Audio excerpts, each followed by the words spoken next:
Good morning, everyone. Okay, children, today I am going to start a new chapter from our history syllabus, and that is the age of the Guptas. This chapter is quite important also. Okay, but here I would like to tell you that before knowing about Guptas, let us have a look at the post-modern India. Okay, means a disintegrated country. Actually, what happened after Ashoka's death in 232 BC? What happened?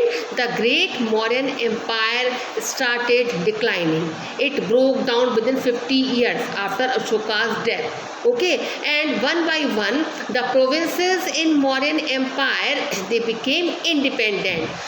Then in 185 BC, the last Mauryan king, Brihadratha, okay, he was overthrown by the Pushyamitra, who belonged to Shung dynasty. Then this Shung dynasty ruled over India up to 73 BC, and ultimately, finally,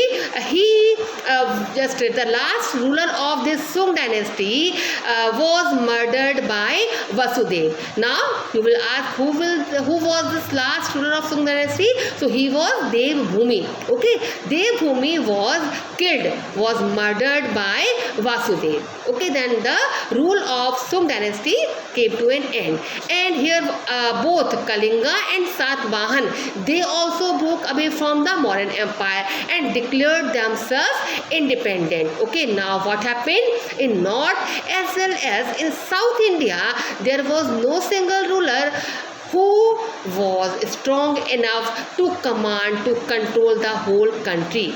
Now, what happened? In the absence of a central power, in the absence of a strong central power in the country, there prevailed a kind of political vacuum in India. Okay, means in political field there was no powerful leader who could hold India unitedly. Okay, now so this was all about the post-Mauryan India. Now have a look at the emergence of the powerful Guptas. Now what happened?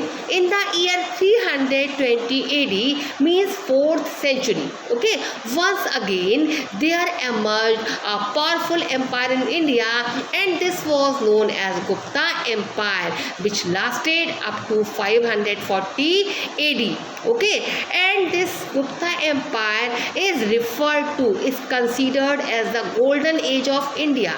Why? Because it was during the Gupta period that the country made tremendous progress in all the fields: science, mathematics, astronomy, religion, and philosophy. And during this time, there was total peace all around. Okay, so the country was able to make tremendous progress. Now children, let us have a look on the founding fathers of this Gupta Empire. So first of all, let us know about Chandragupta first.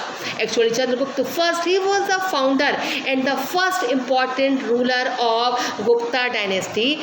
And when he ascended the throne, means when he came into power, his empire was confined only up to Magad, but he extended his kingdom by matrimonial alliances and by conquest. So what is meant by matrimonial alliances? Means by making marriages. Okay, for example, he married to Licchavi princess Kumara Devi, and with the help of Licchavis, he was able to conquer just some states like Awadh, Bihar, Tirhut, and Allahabad. Okay, and after these conquests, he assumed the title of Maharaja Dhiraj, means the king of kings. And this Chandragupta first, he ruled for 15 years, and after his death, his son Samudragupta came into power. Now let us know about Samudragupta. So Samudragupta, he was the successor to Chandragupta first, and he is considered to be one of the greatest military geniuses in Indian history. Samudragupta is also called the Napoleon of India, because he was a great warrior. Okay, and the main source of Samudragupta's information is inscription. The main source of means the main source of information about Samudragupta is an inscription which is engraved on one of the stone pillar set up by him in Allahabad. Means Samudragupta has set up a pillar in Allahabad. Okay, and here on this pillar inscription is engraved, and from this inscription we get the sufficient information about Samudragupta and his conquest. Okay, now this inscription is also important because it indicates by naming the different kings and people who populated India in the first half of the 4th century, and this inscription was composed by his court poet Hari Sen. Hari Sen was the court poet of Samudragupta. Okay, so here just in this inscription, the line 1920 for example describes Samudragupta's Deccan campaign or Dakshin Path. Then just there were 12 Deccan kings who are mentioned in Allahabad Prashasti. Then line 21 to 23 just clearly the names of the names of the kings of Aryavarta which were defeated by Samudragupta. Means line from 21 to 23, here is the list of the kings who were defeated by Samudragupta.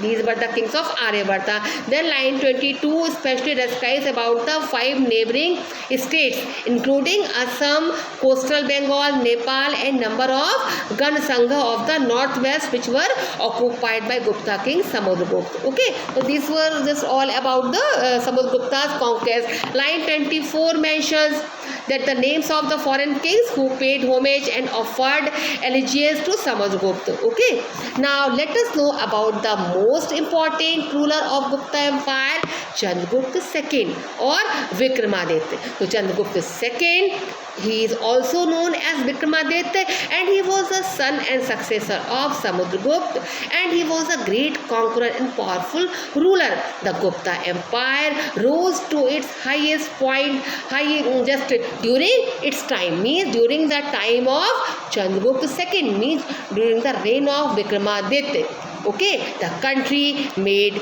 tremendous progress in every field. Okay, now this Chandragupta Maurya, he defeated the Saka kings of Malwa, Gujarat, and Konkan coast. Okay, and after defeating the Saka kings, he took the title of Shakari, which means destroyer of Shakas, and this was his greatest achievement. Okay, and he also made Ujjain his capital, and the most significant development of just during his reign was Fayan's visit to India. So about this visit I will discuss with you in the next video. Okay, in the next class. Till then, watch this video well. If any problem, you can discuss with me in the upcoming live class. Till then, have a good day.